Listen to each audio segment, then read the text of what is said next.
В медіа-центрі ми розпочинаємо серію прес-брифінгів на сьогодні.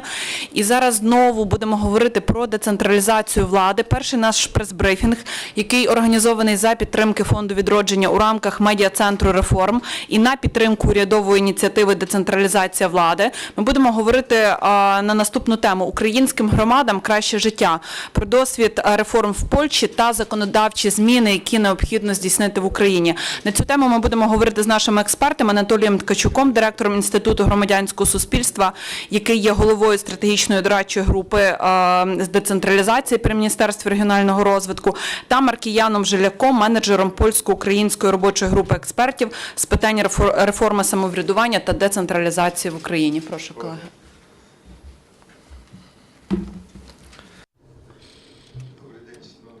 Good afternoon.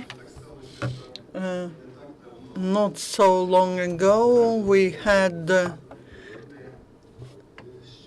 a discussion on what can we expect from the political parties, what is in their election documents, and how can they implement the reform of decentralization in Ukraine.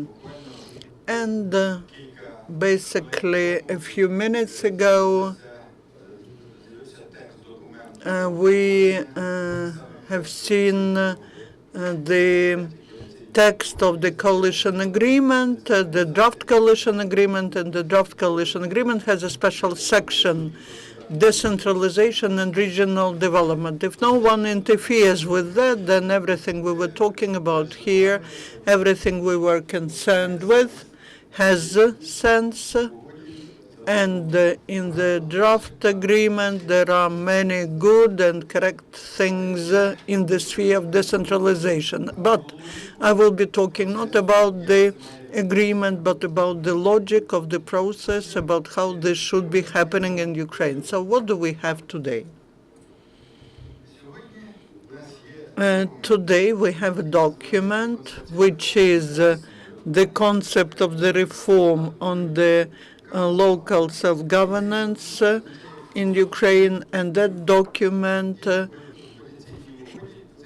basically means the philosophy of the reform. And in coalition agreement, this document is mentioned as the basic one. According to this document, we will have two big stages of work. First stage, we call it voluntary, and the second one, we call it systemic. So let us look at how this should be developing. At the first stage today, we have the law of Ukraine on cooperation between territorial communities. It has been passed already. Second, it could be passed immediately after the parliamentary managing bodies are elected, and that is the law of Ukraine on voluntarily association of territorial communities. This law can be approved without introducing any amendments into the constitution. The next one, two more draft laws, the law on amendments to the budget code and on the amendments to the tax code. These are governmental documents. The main idea of these documents is reflected in the coalition agreement. These documents are developed, and according to them, they provide for wide decentralization of the budgetary process in Ukraine. But it's when we have the rules of creating voluntary associations of communities. Also, there is another important document which is to be approved and could be approved quickly, unlike the two governmental draft laws on amendments to the budget and tax codes, which will be again returned to the government according to the regulations of the Верховна Rada.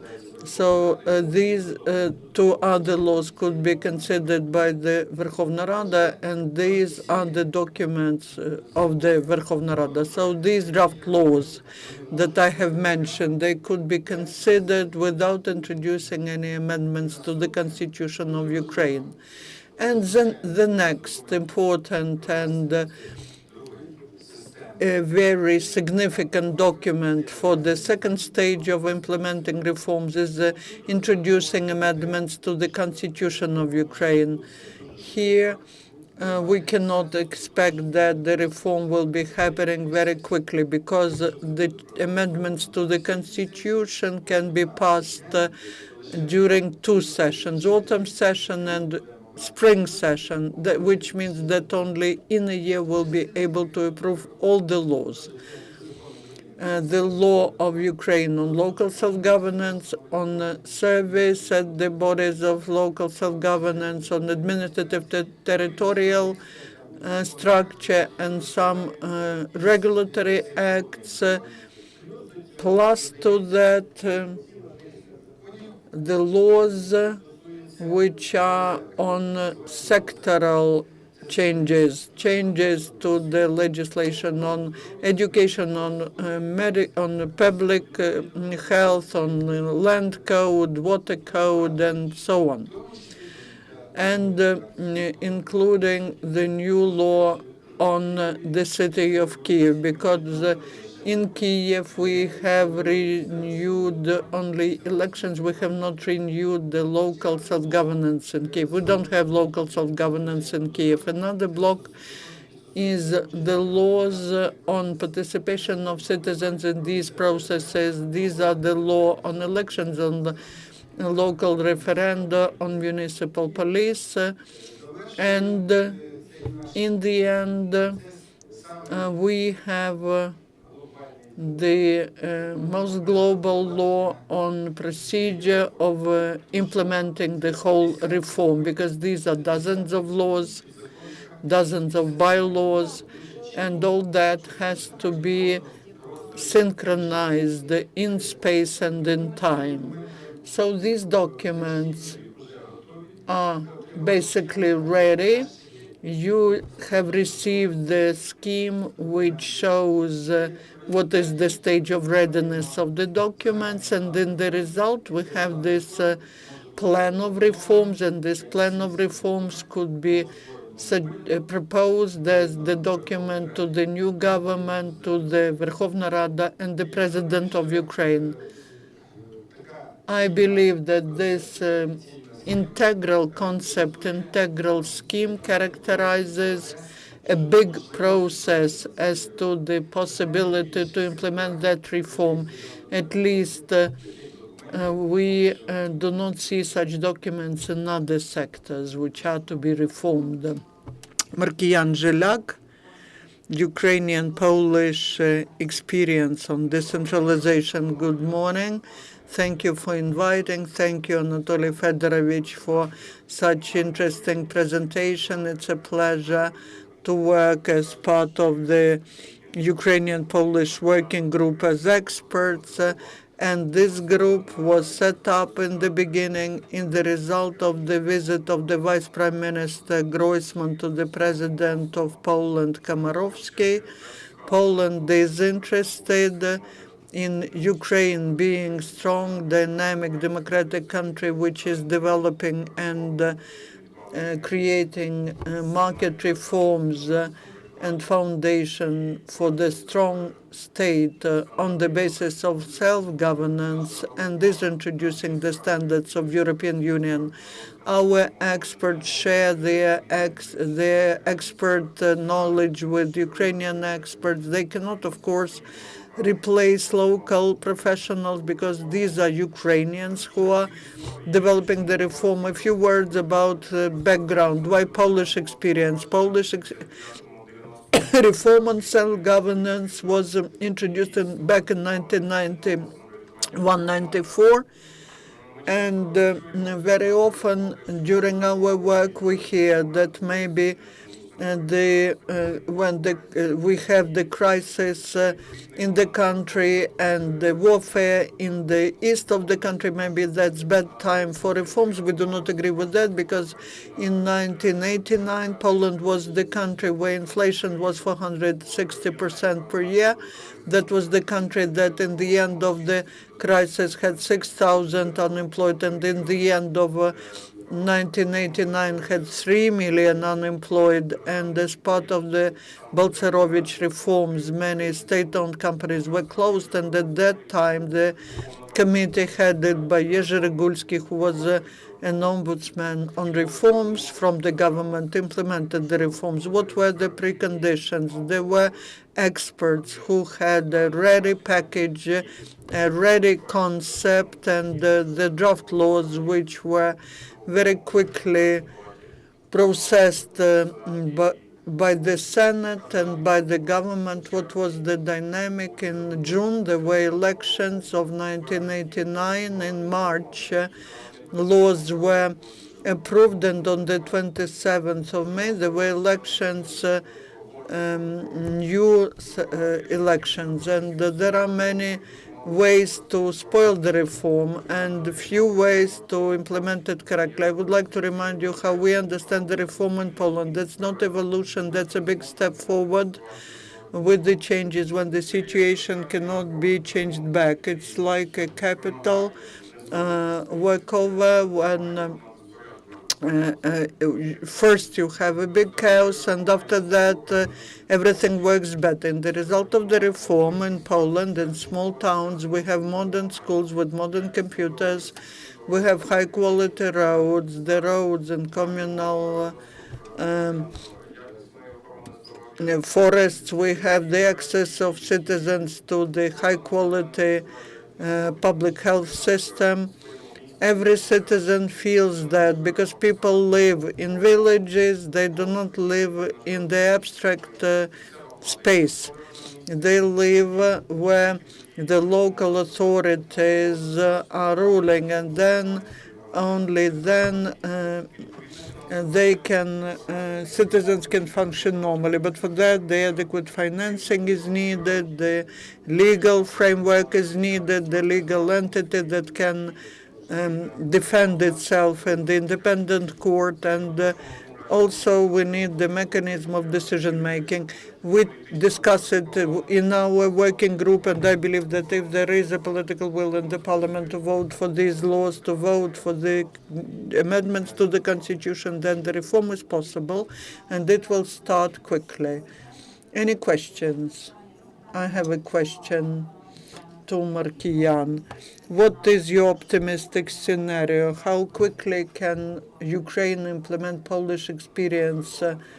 The Polish reform of decentralization was going in two stages in 1989-90 at the level of province and regions, first at the local level, and 10 years later at the higher level. The most important is the local level, where most of the services are provided to the citizens. If, well, the optimistic scenario, if there is a political will, if the society is ready to survive through these inconveniences related to this repair, then the end of 1915 is the time when you will be able to work at a new quality level. Do you agree, Anatoly? I showed this scheme. If the Verkhovna Rada introduces amendments to the Constitution this autumn, approve them in spring, then next autumn we can have elections to local authorities, to local councils in new conditions. Unfortunately, now I hear a lot of comments from political experts who say that local elections are to be held in spring. If we are talking about local elections in spring, that means that we will leave the system without changes. Then we will have to have another re-elections after the amendments to the Constitution are introduced. What are the main reasons which hamper implementation of such a successful Polish experience? Why cannot we implement effective decentralization? Two reasons. I will name one reason, but not political will. Those who are whispering, there's a category of people who are called whispers. You do not see them. They do not have a lot of knowledge, but they call themselves political advisors, and they tell people, those to make decisions, that you shouldn't be making any steps, you shouldn't be reforming. And the people who are decision making, they listen to whisperers, but they do not listen to good experts. I have a question and a comment. Basically, most people do not understand decentralization, these autonomous processes, but they understand very well when the roads are repaired, when schools are warm, when the medical institutions operate. Then they start understanding what it is, and it's not important for them to know what decentralization is.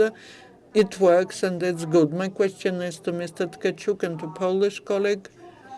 What is the reason that can we change the financial flows now to give the local authorities more financial resources so that they can start doing something, so that people see that it works? That's the first question to you, Mr. Tkachuk, and to you. Were there any problems in Poland with that? With the problems with rechanneling the financial flows to local authorities, the state budget, the local budgets, and how quickly have you resolved that problem?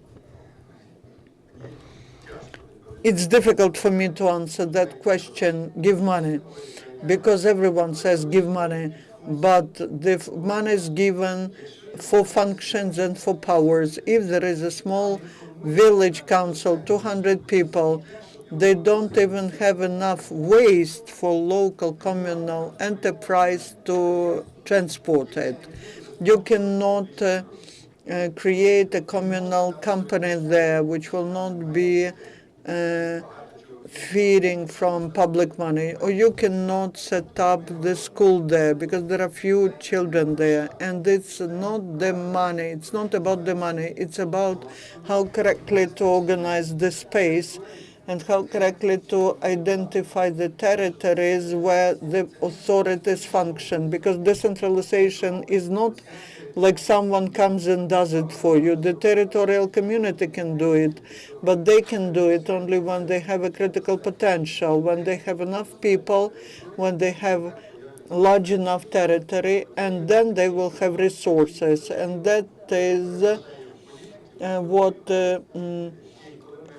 these are the lies which prevail over the sense in politics when they say, give us money. I say that's wrong. The money will disappear. There will be no result. Answering your question, first, the Ministry of Finance in the state is always executing a specific function and has a more conservative position than reformers. And this was the situation in Poland, and I have heard such opinions. Unless there was a position of the Ministry of Finance, the reforms would be deeper. But you need to understand, you need to talk to financial people in other language, the number of money, the number of taxes collected in the country, the public budget is always the same. But the issue is about redistribution. We can change the situation during several years, but this year we have to redistribute money, and the money cannot be going and not connected to tasks. If you transfer some money to local level, you have to transfer it together with the pool of tasks. If you approach this systemically, then this discussion, this change has a chance to be resultative. But practically, how does it look in Poland? Most money are left locally, and this money is used for local needs, and less money goes to Warsaw. And for example, in Warsaw, you will not see Maybach or Maserati cars. That's decentralization.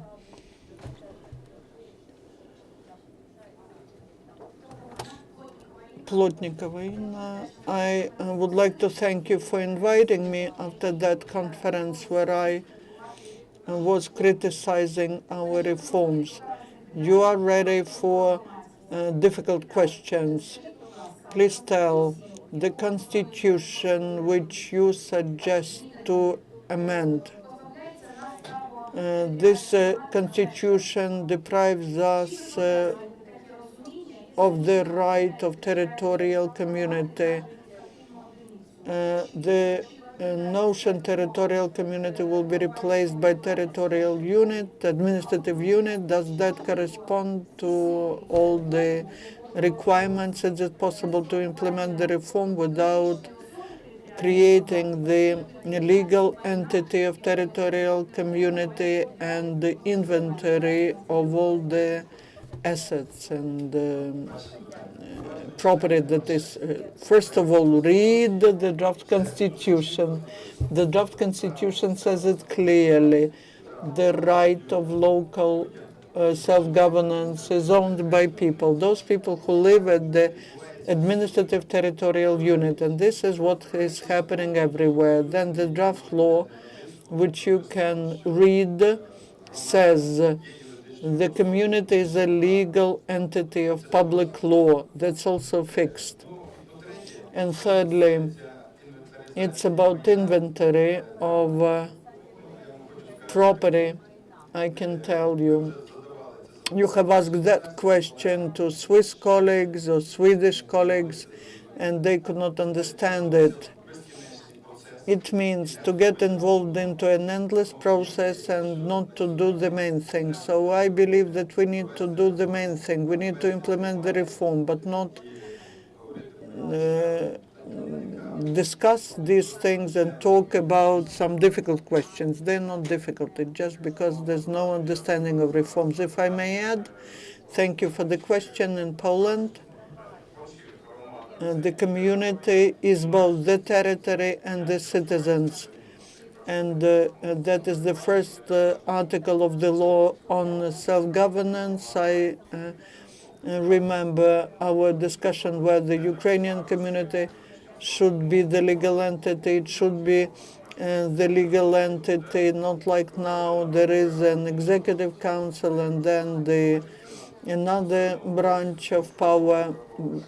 But also I agree that reform is to be implemented quickly and the laws are to be approved quickly. In Poland in the 90s, the ownership for some state resources was transferred to community by the law, and inventory was made during 4 years by the people authorized from the government who were responsible for doing that. Any other questions? Thank you, Markiyan Zhelyak and Mr. Anatoliy Tkachuk. We were talking about decentralization, and press briefing was organized to support the governmental initiative of